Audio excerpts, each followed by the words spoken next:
Hi, this is Edith at the Center for Teaching and Learning, and in this video I'm going to show you how to download and install Office 365 to your desktop. All students at Klamath Community College get 5 copies of Office 365 to install in their devices.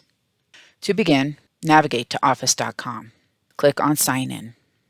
Enter your student ID number with @students.klamathcc.edu and click on Next.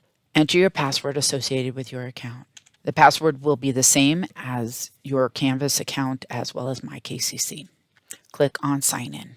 Once you are signed in, a landing page similar to this will show. Click on Install Apps. Click on Microsoft 365 Apps. You will get the following dialog box. Click on Save File.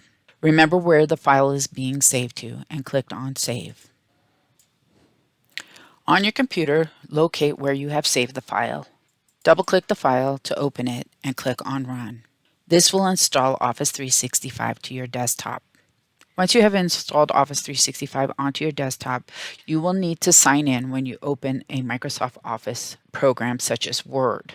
Once you sign in, you will have full features of the program. If you have any other questions, comments, or concerns, please feel free to contact the Center for Teaching and Learning at 541-880-2374, or you can email us at ctl@klamathcc.edu.